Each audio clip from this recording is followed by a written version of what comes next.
noite, amigas e amigos. Hoje eu vou falar sobre aplicação de impostos na era do Foro de São Paulo e diálogo interamericano. Vou falar como é que funciona o esquema e vou falar um pouquinho sobre o nosso ministro do STF. Tá? Começando aqui, novamente, aquele mesmo assunto que eu expliquei para vocês da outra vez. Aplicação de impostos. Mas eu vou falar em relação ao Foro de São Paulo e diálogo interamericano. O Foro de São Paulo, para quem não lembra, os partidos signatários é o PT, PDT, PSOL, PCdoB, e diálogo interamericano é o PSDB, do seu FHC, Aécio Neves e por aí vai. Então, como que funciona? O Estado recolhe 100% dos impostos. Passa parte desses impostos para uma reserva técnica, faz o repasse que vai para estados, municípios, programas e tudo mais. Uma parte vai para o governo, outra parte para a infraestrutura, outra parte para a dívida externa, outra parte para a dívida interna e outra parte para programas sociais. Eu coloquei em azul aqui como que funcionava na época do governo militar. Então nós vamos voltando aqui. O Estado recolhia 100% dos impostos, colocava 10% em reserva, aplicava 60% em infraestrutura e os outros 30% para repasses, governo, dívida externa, dívida interna e programas sociais. Como que é no governo agora comunista? Reserva nada, porque o país está quebrado. Infraestrutura 10%, que é só para fazer maquiagem, pintar rodapé de meio fio e outras coisas assim, porque não se construiu nenhuma rodovia, ferrovia, hidrelétrica, não se construiu nada. E 40% para repasses, dívida externa, dívida interna, programas sociais, governo, aumentou 40%, de 30% para 40%. Isso é bom? Não, porque tem muita gente no programa social. Mas observem aqui, aonde que foi parar 50% do nosso dinheiro? Vamos voltando aqui novamente. Na época do governo militar, 10% de reserva, 60% em infraestrutura. Infraestrutura, por si só, já gera emprego, renda, impostos. O país ficou constantemente em obra durante 21 anos, com toda a população empregada. Praticamente não tinha ninguém em programa social. Poucas vezes chegou no teto de 5% da população economicamente ativa. O Brasil tem 201 milhões de habitantes e tem apenas 90 milhões, que é a população economicamente ativa. São aquelas pessoas aptas a trabalhar. Criança não pode trabalhar, pessoas com muita idade também não. Então, 201 milhões de habitantes, nós temos 90 milhões na população economicamente ativa. Hoje, nos programas sociais, nós temos 60% da população economicamente ativa, dependendo de programas sociais. E não se faz nada de infraestrutura. Relembrando, na infraestrutura, toda a energia elétrica disponível hoje no Brasil veio da época do governo militar. Todas as rodovias federais, todas as ferrovias, todos os portos, tudo foi construído na época do governo militar. E não é historinha não, vocês podem consultar, tá? No caso está na internet, onde vocês aí quiserem consultar, ou em livros. Essa parte aqui de repasses, isso aqui é uma coisa normal. Governo federal passa dinheiro para estados, municípios, programas e tudo mais. Aqui no governo é o funcionalismo público em geral. Ministério da Defesa, da Saúde, Educação e por aí vai. Sendo que na época do governo militar, esse pontinho preto aqui são os cargos comissionados. Hoje está esse gigante aqui, ó, puxudo, enorme, grande, gordo. São várias pessoas formadas em ciências ocultas e letras apagadas, que não sabem de nada da vida, mas estão lá para ganhar o nosso dinheiro. O presidente Lula, ele se gaba de ter zerado a dívida externa, pagou toda a dívida externa e nós hoje só temos a dívida interna. Relembrando, a dívida externa é paga para bancos no exterior. Como o Lula não tinha o poder de mandar nesses bancos no exterior, cujos juros era bem baixinho, 2% ao ano, ele resolveu pagar a dívida externa para ficarmos com a dívida interna, onde os juros é 10% ao mês, pior ainda, né? E o gerente, o dono daqueles bancos todos, é amiguinho dele, pode fazer um caixa 2 para ele aí tranquilamente. Então nós somos roubados diversas vezes aqui. Programas sociais, cargos comissionados, dívida interna, ou seja, só tem gente aqui, no caso, inteligente. Vamos entender então o que é o Foro de São Paulo e Diálogo Interamericano. Foro de São Paulo, o principal representante é Cuba, e Diálogo Interamericano, vou falar depois porque é mais complicado. Tá? Mas como é que funciona o Foro de São Paulo? A presidente Dilma, quando ela roubou o seu segundo mandato, ela falou que o Brasil pertence ao Foro de São Paulo.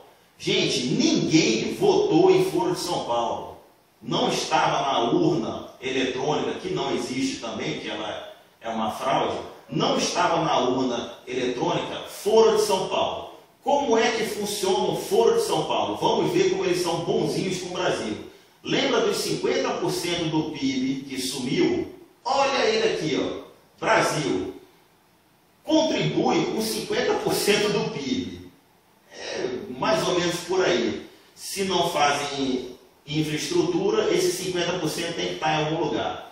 Como que eles contribuem? Com desvios, construindo hidrelétricas em outros países, construindo portos em outros países, aeroportos, metrô de Caracas foi o Brasil que construiu, rodovias, olha, nas rodovias do Brasil morre brasileiro pra caramba, mas nas rodovias dos outros países estão 10. A Vale do Rio Doce. A Vale do Rio Doce, quem privatizou foi o FHC junto com seu parceirinho Aécio Neves. Como é que funciona a privatização da Vale do Rio Doce? Ela foi vendida por 3,6 bilhões de dólares. Se vocês fizerem a conta, 5 trilhões é o PIB do Brasil hoje, por ano, mais ou menos, é 4,8 trilhões, mas vamos considerar 5 trilhões o PIB do Brasil. 3,6 bilhões de dólares seria o equivalente de 6 horas apenas do PIB brasileiro, ou seja, em 6 horas o Brasil gera de PIB 3,6 bilhões. A Vale do Rio Doce, ela valia 3 meses de PIB, ou seja, 1, alguma coisa trilhões, 1,3, 1,4 trilhões. E ela foi vendida por apenas 6 horas do nosso PIB, o equivalente a 6 horas.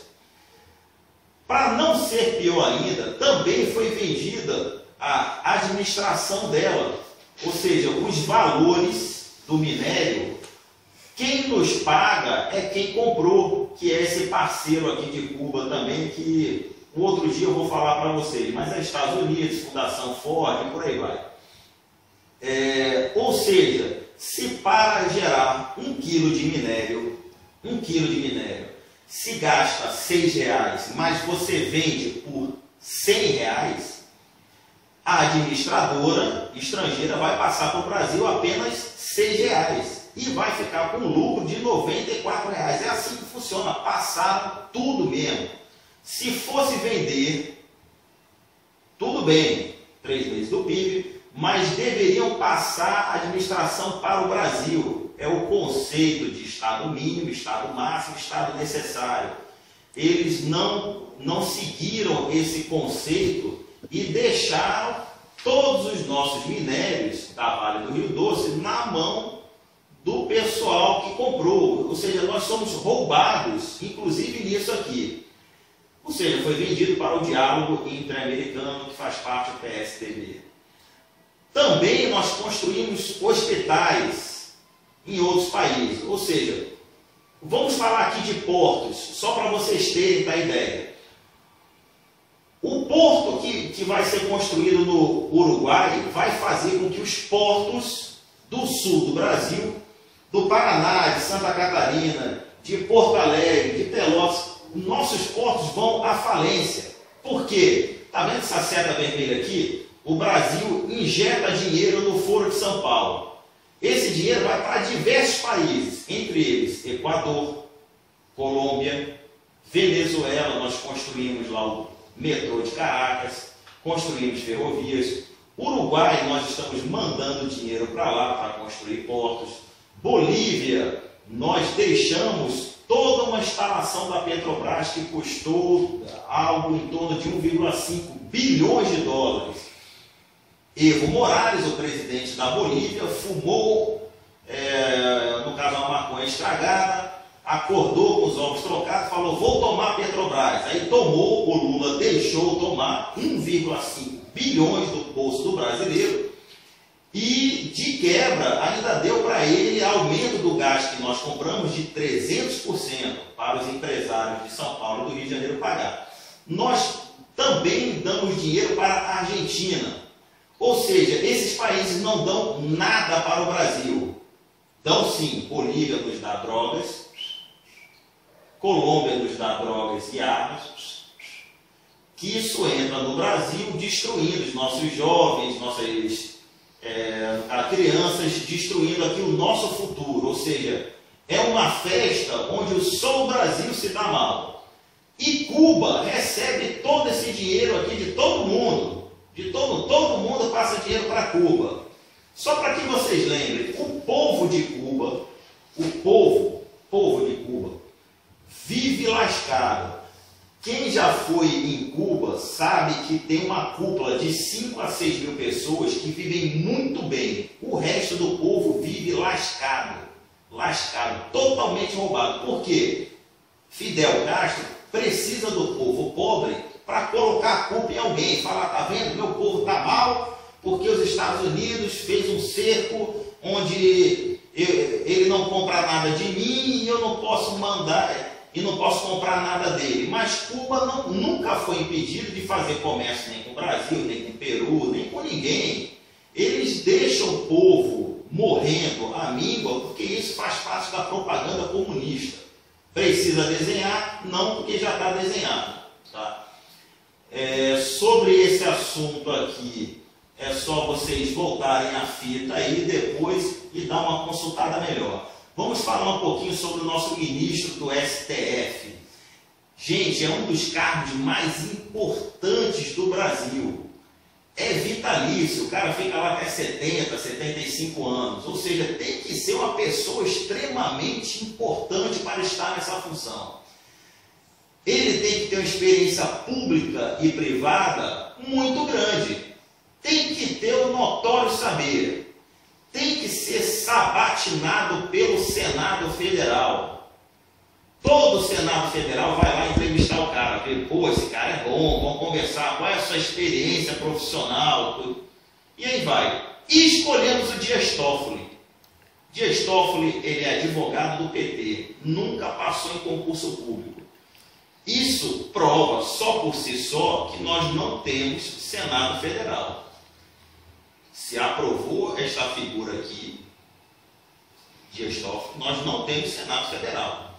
O Dias Toffoli foi ministro do STE, ele julgou o Mensalão, julgou a Lava Jato e é advogado do PT. Pelo Código de Processo Civil, ele estaria impedido de julgar Mensalão e Lava Jato, porque ele foi advogado do PT, gente. Isso é ilegal. E como presidente do STE, ele baixou leis onde ninguém poderia criticar o sistema eleitoral brasileiro. Ninguém poderia criticar, ninguém. Ele deveria receber os processos e ele mesmo julgaria os processos dele. E ele fez a contagem dos votos de forma secreta, o que é contra a lei também. Ele feriu o princípio da publicidade. Tá? Ele pediu transferência para julgar a Operação Lava Jato. Observe como a Operação Lava Jato, ela é muito estranha no conceito dela. Dilma não está na lista por ser presidente. É, legal, muito bom. Mas o Lula também não está. Ué, ele já não é mais presidente. Ele não tem foro privilegiado. Observem o risco que o Brasil está correndo com esta figurinha aqui. Ele pode fazer duas coisas. Afastar todos os envolvidos, o que é legal, já que ele é ministro, foi sabatinado pelo Senado, e ele, indo julgar a Lava Jato, ele legalmente pode afastar todos os envolvidos. Com isso, só fica comunista no Congresso. Está dado o golpe. Ou ele pode fazer um acordozinho de cavaleiros. Ó, eu não afasto vocês e vocês aprovam tudo quanto é coisinha nossa. Está dado de novo o golpe comunista. Ficamos numa sinuca de bico. Ora, não sei se vocês viram, FHC está fazendo propaganda publicamente para ninguém ir para a Marcha da Família. Ele está falando, ele fez um vídeo, está na internet, dizendo que é contra a Marcha da Família, que é dia 28 de março. Diz, não faça isso. Gente, também não tirem a Dilma, porque se ela foi eleita politicamente, nós temos que retirá-la politicamente. É um erro de conceito.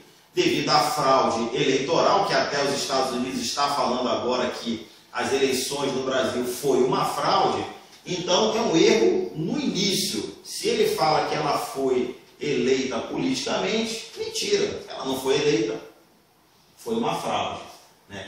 Então, quando ele fala sobre isso, o que ele está querendo dizer para todo mundo? Ele sabe de um conceito que talvez vocês não saibam. Opa, mas eu vou ensinar. Que é o conceito da inércia do povo.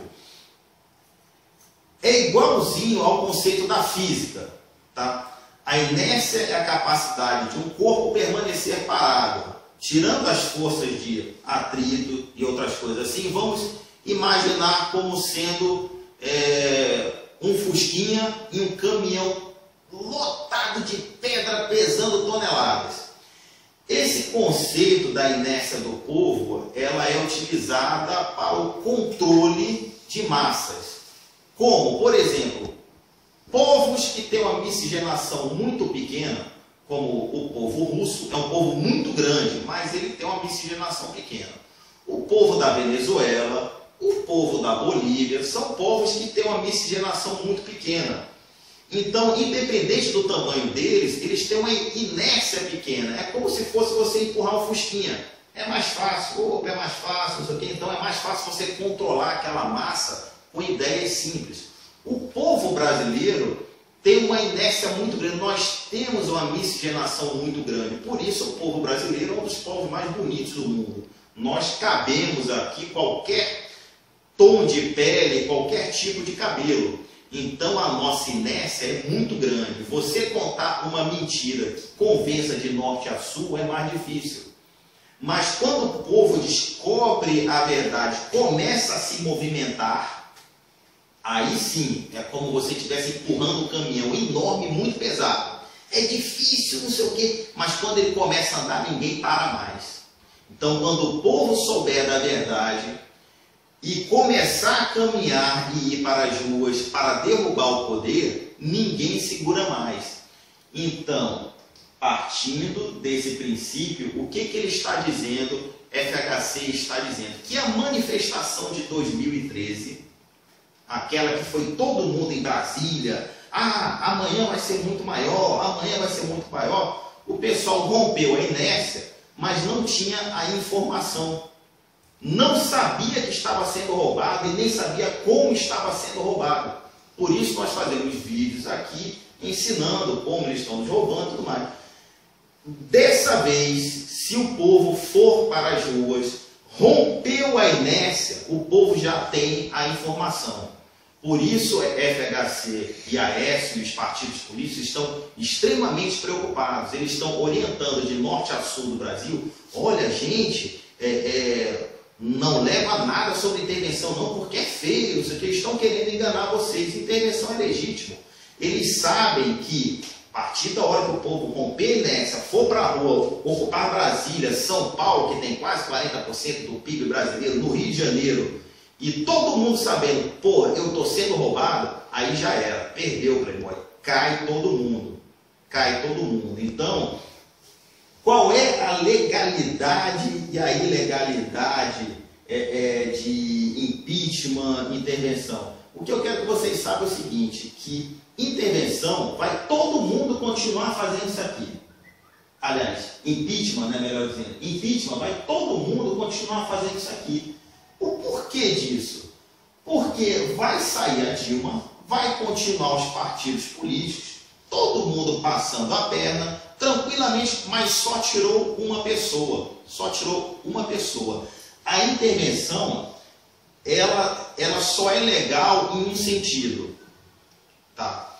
É o povo. O povo é soberano. O povo, ele é soberano. Tá? Então, o povo pode eleger para cargos temporários os políticos.